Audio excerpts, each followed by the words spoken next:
నమస్తే, welcome to our channel. నేను సిరి. YCP నేతల్లో అయితే జగన్మోహన్ రెడ్డి గారికి కొంచెం వ్యతిరేకంగా మారినట్టు అనిపిస్తుంది. ఎందుకంటే జగన్మోహన్ రెడ్డి గారు తీసుకున్న నిర్ణయాల వల్ల ఈరోజు ఈ పార్టీ పరిస్థితి ఇలా ఉంది అని చెప్పేసి ఆ పార్టీ నేతలే జగన్ గారికి వ్యతిరేకంగా మాట్లాడడం జరుగుతుంది. నేతలే కాకుండా ఎవరైతే మాజీ ఎమ్మెల్యేలు, మాజీ మంత్రులు ఆ పార్టీ నుంచి ఉన్నారో వాళ్ళు పార్టీ మారే అవకాశం ఉంది, లేకపోతే రాజకీయానికి దూరంగా ఉండాలనే ఒక నిర్ణయాలు కూడా తీసుకున్నట్టు మరి తెలుస్తుంది. అసలు ఏంటి మరి జగన్మోహన్ రెడ్డి గారి వైఖరి ఇప్పటికైనా మారుతుందా, ఇంకా మారలేదని చెప్పేసి అయితే ఆ నేతలు అయితే అనడం జరుగుతుంది. మరి ఏంటి, ఏం జరగబోతుంది వైసీపీలో, పార్టీలో ఏం జరగబోతుంది, జగన్మోహన్ రెడ్డి గారు ఏం చేయబోతున్నారు? సో ఈ అంశాన్ని మనకి వివరించడానికి మనతో పాటు ఉన్నారు ప్రముఖ సీనియర్ జర్నలిస్ట్ దుర్గా కుమార్ గారు. నమస్కారం. నమస్కారం సిరి, మన వీక్షకులు కూడా నమస్కారం. సరే, ఇప్పుడు చూస్తుంటే ఆ పార్టీ నేతలే, వైసీపీ పార్టీ నేతలే, మాజీ ఎమ్మెల్యేలు, ఎంపీలు వీళ్ళే ఏంటంటే జగన్మోహన్ రెడ్డి గారు ఓడిపోయినా కూడా ఇంకా ఆయన వైఖరి మారలేదు, ఇంకా అలానే ఉన్నారు. సో దీంతో ఆయనకు వ్యతిరేకంగా మాట్లాడడం కొన్ని వీడియోలు మనం చూసాము. సో అట్లనే ఇప్పుడు ఏంటంటే పార్టీని కూడా వీడే అవకాశాలు ఉన్నాయి, మేము వీడిపోతున్నాం, మీ వల్లనే ఈరోజు పార్టీకి మాకు ఇలాంటి పరిస్థితి వచ్చిందని చెప్పేసి జగన్మోహన్ రెడ్డి గారిని అంటున్న పరిస్థితి. మరి జగన్మోహన్ రెడ్డి గారు మరి ఇప్పటికి కూడా ఎందుకు మారలేదు? ఒకవేళ మారే అవకాశాలు ఉన్నాయంటారా? ఏంటి అసలు? ఇప్పుడు మీరు అన్నట్టు కొంత కాదమ్మా, వ్యతిరేకత కొంచెం తీవ్రంగానే వస్తుంది. ఇది వేర్వేరు ప్రాంతాల నుంచి నాయకులు కూడా వ్యక్తం చేశారు. ఇప్పుడు అధికారంలో ఉన్నప్పుడు ఎదురు చెప్పడానికి ఎవరైనా భయపడతారు, సందేహిస్తారు. ఏమో మళ్ళీ ఈయన గెలుస్తాడేమో, రేపు మళ్ళీ మన మీద ఏదైనా చర్య తీసుకుంటాడని. అసలు ఈ ఓటమి కూడా పెద్ద షాక్ గురయ్యారు వైఎస్ఆర్సీపీ క్యాడర్ అండ్ నాయకులు కానీ, మాజీ మంత్రులు కానీ. వాళ్ళు అసలు ఊహించలా. ఈ జగన్మోహన్ రెడ్డి గారు 175కి 175 గెలుస్తామని చెప్తుంటే 175 కాకపోయినా ఒక 160, 165 అయినా కూడా గెలుస్తాము, కిందసారే 151 గెలిస్తే 5 సంవత్సరాలు పరిపాలన చేసినప్పుడు ఇంకా కొంత గెలుస్తాం అనుకున్నారు. కానీ ఇంత ఘోరమైన ఓటమి వస్తని వాళ్ళు ఊహించలా. షాక్లో చాలా రోజులు మాట్లాడలేకపోయారు. వాళ్ళు చేరుకోవటానికి అసలు దీని నుంచి ఎలా మాట్లాడాలి, దీన్ని ఎట్లా విశ్లేషించుకోవాలి, దీన్ని ఎట్లా బయటికి చెప్పాలి అనే దానికి కూడా వాళ్ళకి కనీసం నెల 15 రోజుల తర్వాత కానీ చిన్నగా వ్యతిరేకత అనేది, అంటే ఓటమికి కారణాలు జగన్మోహన్ రెడ్డి గారి పరిపాలన, ఆయన వ్యక్తిగత వైఖరి, ఆయన కుటుంబంలో ఉన్న వాతావరణం, ఆయనకి వాళ్ళ తల్లి చెల్లితో ఉన్న పోరు, అంటే శత్రుత్వం, ఇవన్నీ కూడా. తర్వాత ఈయన వివేకానంద రెడ్డి గారి హత్య కేసులో అవినాష్ రెడ్డి గారిని ఆయన కాపాడటానికి చేస్తున్న ప్రయత్నాలు, ఇవన్నీ కూడా ప్రజల్లో వ్యతిరేకత పెంచినాయి అనేది వాళ్ళకి అర్థమైంది.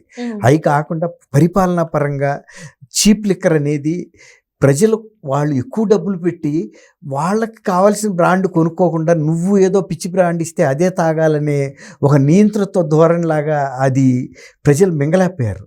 ఎక్కువ డబ్బులు ఖర్చు పెట్టుకుని కూడా వాళ్ళకి కావాల్సినంత కిక్కు రాలేదు, అందులో ఆరోగ్యాలు పాడైపోయినాయి. ఈ విధంగా వాళ్ళు చాలా అవమానానికి గురయ్యారు, అంటే అసహనానికి కూడా గురయ్యారు. ఏంటి ప్రభుత్వం వాళ్ళ డబ్బులు సంపాదించుకోవటానికి పనికొస్తుంది, కానీ మనకి తాగిన వ్యక్తి ఎవడైతే ఖర్చు పెట్టాడో వాడికి ఒక ఆనందం అనేది రావాలి కదా, ఆనందం అతనికి రాలా. డబ్బులు ఖర్చు పెట్టుకున్న వ్యక్తి అతను, ఇతనికి మాత్రం ఆడికి ఆనందం రాకపోయినా ప్రభుత్వానికి లేకపోతే ముఖ్యమంత్రి గారికో వ్యక్తిగతంగా జారాల్సిన డబ్బు ప్రతి క్వార్టర్ మీద చేరిపోయింది. అదే కాకుండా ఇసుక పాలసీ పెట్టి కార్పొరేట్లకు ఇచ్చి ఇసుక ధరలు అందుబాటు లేకుండా చేయటం వలన గ్రామీణ ప్రాంతాల్లో మొత్తం నిర్మాణం అయిపోయింది. తర్వాత ఈయన ప్రజలకి వ్యతిరేకంగా ఎవరైనా కూస్తి మాట్లాడినా, ఇదివరకు గతంలో ప్రభుత్వాల గురించి ఎవరైనా విమర్శించినా కూడా ఎవరేం పట్టించుకుపోయేవాళ్ళు. ఊళ్ళల్లో ఎవడన్నా వెళ్ళి మాట్లాడితే, రచ్చబండకాడ మాట్లాడితే కూడా వైఎస్ఆర్సీపీ కార్యకర్తలు వెళ్ళి పోలీసులకి చెప్పి పోలీసులతో అరెస్టులు చేయించి వాళ్ళ మీద దౌర్జన్యాలు చేయించడం, లేదు వైఎస్ఆర్సీపీ కార్యకర్తలే దౌర్జన్యాలు చేయటం. ఈ విధంగా గ్రామాల్లో ఉండే ఈ శాంతి భద్రతలు, అంటే ఈ పోలీస్ డ్యూటీలు కూడా వీళ్ళే తీసేసుకున్నారు. అసలు ఎవరు నోరు మెదపటానికి వీల్లేదు, అక్రమ కేసులు పెట్టేయటం. ఇలాంటి విచిత్రమైన వాతావరణం వచ్చి చాలా రోజులు ప్రజలు మదన పడ్డారు. ఎట్లా ఈయన్ని మనం ఏం చేస్తే ఈయన వెళ్ళిపోతాడు పదవిలో నుంచి, మరి 5 ఏళ్ల పాటు అయితే మళ్ళీ ఎన్నికలు రావు కదా. ఆయన ప్రజావేదిక కూల్చినప్పుడే జనం మనసులో చాలా బాధ ఏర్పడింది. ఈ ప్రభుత్వం వాళ్ళ పిల్లల మీద కేసులు పెట్టినా ఎవరో తల్లిదండ్రులు బాధపడరు. వాళ్ళ పిల్లల మీద కేసులు పెడితే వాళ్ళు రేపు ఎప్పుడన్నా ఉద్యోగాలకు వెళ్ళాలంటే ఈ పోలీస్ కేసులు అనేది అడ్డమే కదా. వాళ్ళ పిల్లల్ని ఇతర రాష్ట్రాలకు పంపించి తలదాసుకోమని పంపించారంటే కేవలం పోలీసులు పెట్టే అక్రమ కేసులకి, తర్వాత వైఎస్ఆర్సీపీ నాయకులు చేస్తున్న దాడులకి వీళ్ళు వెళ్ళి ఆ ఊళ్ళల్లో రచ్చబండ దగ్గర కూర్చుని ఏదైనా మాట మాట్లాడితే ఊళ్ళో తగాదాలు వస్తాయి, గొడవలు అవుతున్నాయని వాళ్ళు పిల్లల్ని బయటకు పంపించుకునే పరిస్థితి ఉందంటే ఎలాంటి పరిపాలన జరిగింది నియంతృత్వంగా అనేది మనం అర్థం చేసుకోవాలి. అట్లాగే ప్రభుత్వంలో జరిగిన శాసనసభలో ఈ ఎమ్మెల్యేలు మాట్లాడిన తీరు కూడా మా ఓటమికి కారణం అనేది రకరకాల మంది వ్యక్తులు వాళ్ళ అభిప్రాయాలు వ్యక్తం చేశారు. పేర్ని నాని గారు అయితే ఆయన ఇంకా కొంచెం ముందుకెళ్ళి జగన్మోహన్ రెడ్డి గారి ఇంట్లో వాళ్ళ కుటుంబ సభ్యుల మధ్యలో తల్లి చెల్లితో ఉన్న తగాదా మూలన పార్టీ ఘోరంగా నష్టపడిపోయింది, నాయకులు కార్యకర్తలు ఎప్పుడు తేరుకుంటారో కూడా మనం చెప్పలేని పరిస్థితిలో ఉన్నానని చెప్పాడు. అంటే ఆయన చెప్పకనే చెప్పాడు, నీ ఇంట్లో ముందు సర్దుకోవాలి, ఇంట్లో సర్దుకోలేనాడు రచ్చగెలవమని బాగా చెప్పావమ్మా చిన్నదానివైనా.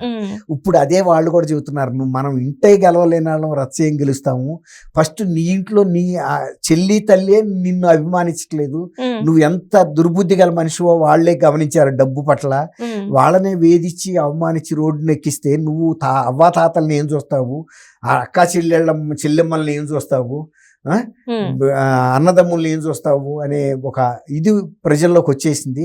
ముందు నువ్వు అది చక్కదిద్దుకోమని ఆయన చెబితే తగుదునమ్మా అని ఆ తర్వాత కూడా ఈయన వెళ్ళి అక్కడికి వెళ్ళి ఢిల్లీ వెళ్ళి ధర్నా చేశాడంటే, మొగుడిని కొట్టి మోగసాలకి వెళ్ళారంటే ఇదే. ఇక్కడేదో పెద్ద ఆయన అప్పటికి ఇంకా నెల రోజులు కూడా నిండలా చంద్రబాబు నాయుడు గారు అధికారంలోకి వచ్చి 35 రాజకీయ హత్యలు జరిగినాయి, మా కార్యకర్తలకి ప్రాణరక్షణ లేదని ఆయన చెప్పాడు. చెప్తే అప్పుడు వెంటనే హోంమంత్రి కూడా ఏమని అడిగింది, ఆ లిస్ట్ ఇవ్వమంది, నీ రాజకీయ హత్యలు ఎక్కడ జరిగినాయో మీ కార్యకర్తల మీద కానీ ఏ హత్యలైనా సరే నువ్వు ఇస్తే వాటి వివరాలన్నీ మేము చెబుతాము, దాని ఎఫ్ఐఆర్ కూడా నీకు జత చేస్తాము. ఆ రోజు ఎలా ఉందో ఆ కేసు అంటే ఈయన ఇంతవరకు ప్రకటించాలి. దాంతో ఎమ్మెల్యేలు కూడా మాజీ మంత్రులు ఏమంటున్నారు, అనవసరపు ఆరోపణలు చేస్తే ఇలాగే ఇరుక్కుంటాము, ఇప్పుడు పార్టీ ఇరకాటంలో పడింది, ఇవ్వలేకపోతున్నాడు అంటే ప్రజలు నమ్ముతున్నారు, ఏదో నోటికి దురుసుగా మాట్లాడాడు తప్ప అక్కడ ఆధారాలు ఇవ్వు అని. అదే చంద్రబాబు నాయుడు గారు శ్వేతపత్రాలు బాహాటంగా ఇస్తున్నాడు, భాజపా అధికారమైన అంకెలతో సహా ఇస్తున్నాడు. అలాగే వీళ్ళు ఎందుకు రిలీజ్ చేయకూడదు? ఆయన శాసనసభలోకి నేను రాను అని భీష్మించి కూర్చుని ఇంటి దగ్గర ప్రెస్ కాన్ఫరెన్స్లు పెడితే ప్రజా సమస్యలు శాసనసభలో ఎవరు ప్రస్తావిస్తారు? ఇప్పటికేమో మునిగిపోయింది లేదు, కానీ ఆయనకి ప్రతిపక్ష హోదా లేకపోతే మాత్రం ఏంటి, కాంగ్రెస్ పార్టీ ఒక ప్రతిపక్షం కదా, వెళ్ళి అక్కడ మాట్లాడాలి. కానీ ఈయన ఢిల్లీ వెళ్ళి అప్పుడే ఈయన ప్రభుత్వాన్ని బర్తరఫ్ చేయమని రాష్ట్రపతి పరిపాలన పెట్టమని అడిగాడంటే, రాష్ట్రపతి పరిపాలన ఎప్పుడు పెడతారో ఆయనకి తెలీదా?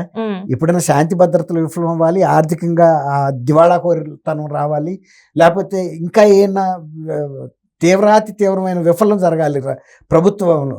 వీళ్ళు ప్రతి నెల 1వ తారీఖు జీతాలు వేసేస్తున్నారు, తర్వాత సంక్షేమ పథకాలు పెన్షన్లు ఇస్తున్నారు, అన్నీ జరుగుతున్నా కూడా ఈయన ఓర్పు పట్టకుండా చేయటం.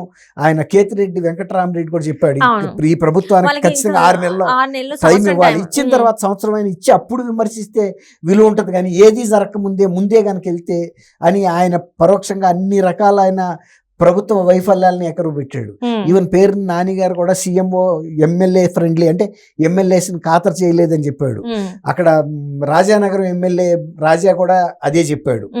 తర్వాత ఈయన గురజాల ఎమ్మెల్యే కాసు మహేష్ రెడ్డి కూడా చెప్పాడు, ప్రభుత్వం వైఫల్యమైంది, అవినీతి జరిగింది, మరీ లిక్కర్లో దోపిడీ జరిగింది, ప్రజలను అన్యాయమైన చీప్ లెక్కర్ ఇచ్చారు, ఇవన్నీ కూడా చెప్పారు. ఇదే నేతలు అప్పుడు ఎందుకు అధికారంలో ఉన్నప్పుడు మాట్లాడలేకపోయారు? ఎందుకు చేయలేకపోయారు సార్? ఇప్పుడు వెళ్ళి కూర్చొని అట్లీస్ట్ ఒక ఫోన్ లో మెసేజ్ లేకపోతే ఈమెయిల్ ఏదో ఒకటి తనకి పంపిస్తే కదమ్మా. ఈమెయిల్ ఇస్తే ఎవడ పట్టించుకుంటారు? పబ్లిక్ లో చెప్పాలి, శాసనసభలో చెప్పాలి, పార్టీకి మీటింగులు అని చెప్పాలి. కానీ వాళ్ళు చెప్పడానికి ఆ రోజు 151 ఓట్లతో గెలిచి 151 సభ్యులతో ఇంకా 175 గెలుస్తానన్న టైంలో వాళ్ళకి భయం ఉంటుంది కదా, రేపు ఇతను మళ్ళీ గెలుస్తాడు, నాకు మంత్రి ఇవ్వడేమో, ఎమ్మెల్యే ఇవ్వడేమో అని. ఇప్పుడు ఓడిపోయిన తర్వాత ఎవడైనా నొక్కుతాడు. పులిని కాల్ చేసిన తర్వాత అందరూ వెళ్ళి ఫోటోలు దిగుతారు. పులిని బతికున్నప్పుడు వెళ్ళి కాల్చగలిగినాడు, నరకగలిగినాడు ఎవడుంటాడు? కాబట్టి వీళ్ళంతా కూడా పులిని చంపిన తర్వాత వచ్చి ఫోటోలు దిగే బ్యాచే. అదే ఆయన బలం అనుకుని ఆయన విర్రవీగాడు. ఇప్పుడు వీళ్ళు చెబుతుంది కూడా ఇక ఆయనకి రుచించట్లా. ఏదో అయింది, అయితే అయింది, పార్టీ ఉంటే ఉంది లేకపోతే లేదు. నేను కిందసారి 150 సీట్లు నా స్వశక్తి మీద గెలిచాను, అప్పుడు ఈ ఎమ్మెల్యేలు ఎంపీలు ఎవడ లేడు కదా. అట్లాగే గెలిస్తే నేను ప్రజల్ని ఏదో ఒక అమలు చేయలేని హామీలైనా ఇచ్చి వాళ్ళని నేను నమ్మించగలను. నాలో ఆర్ట్ ఉంది. నా బాబాయిని చంపిన కేసే నేను ఇతరుల మీద తోశాను కాబట్టి అది ఆయన నా స్వశక్తిని నమ్ముకుంటున్నాడు. ఏదైనా ప్రజలకి హామీ ఇచ్చి నే గెలవగలుగుతా కానీ వీళ్ళతో అయ్యేది లేదనేది ఆయన ఉద్దేశం. Right sir, right. Thank you so much. Thank you అమ్మ సిరి. మన వీక్షకులు కూడా నమస్కారం.